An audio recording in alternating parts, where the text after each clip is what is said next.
त्यांचे सांगाल 3 लाख रुपये जोडीचे जोडीचे जोडीचे 3 लाख रुपये म्हणजे 1.5 लाख आणि एक गाई. हा 1.5 लाख रुपये दूध किती देते? 30 लिटरच्या पुढे 30 देते का? लिटरच्या पुढे मोकळे मान देतात 40 देतात फिरवा दादा गाई.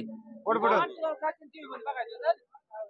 क्वालिटी गायांचे दर अशा पद्धतीचे आहेत. काय आणि शेतकरी म्हणतात दुधाचे दर पडले, एक 2 तास पण गाईचे रेट हे अशा पद्धतीचे आहेत युट्यूबला दाखव म्हणजे वाढलेले आहेत पण कमी नाही सध्या. कारण घ्या एवढी आपण जर अशा पद्धतीचे गाई खरेदी करायची असेल तर नंबर स्क्रीनवर आहे. काय सांगितलं? तिथे सांगायला 140 आहे एबीएस आहे ना? हा एबीएस एचएफ एचएफ आता मित्रांनो हे एचएफ आहे. आपण खरेदी करायची असेल तर यांना कॉन्टॅक्ट करा आणि खरेदी करा. काय किमती सांगितल्या मालक? काय किमती सांगितल्या? सांगायला 140 जोडीचं? हा मग एकीचं काय सांगितलं? एकीचे 75 यावर असल्या कमी होईल? 55 होईल का? आम्ही 55 मागतोय आता.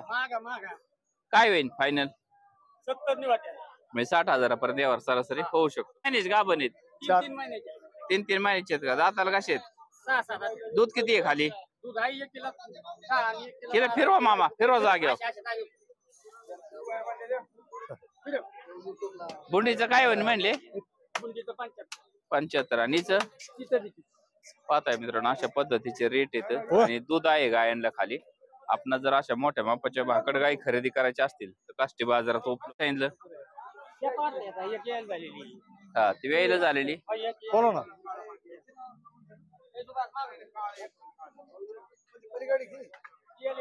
काय सांगितलं हिचं? हिचं 90,000. 90,000 यावर बसल्यावर कमी होईल? होईल ना कमी. किती होईल? तिला आता मागणी आहे तिची 70-75. 70-75 ला मागतात तिला. हा ते बारकाल्यांचं काय सांगितलं? त्यांचे 50,000. 50 यावर बसल्यावर 45-35 ने होतील. हो मित्रांनो तुम्हाला गाभण आहेत त्यात नाही खाली खाली ते सगळं. दूध किती आहे त्यांना? दूध आहे तर 10-5 लिटर. पाहता मित्रांनो अशा पद्धतीच्या गायी आहेत खाली. आपण जर खरेदी करायची असेल बरं का मालक? तर काष्टी बाजारात उपलब्ध आहेत. गॅरंटीच आहे. 40-45 हजारात अशा पद्धतीच्या तुम्हाला गाय उपलब्ध होऊन जातात.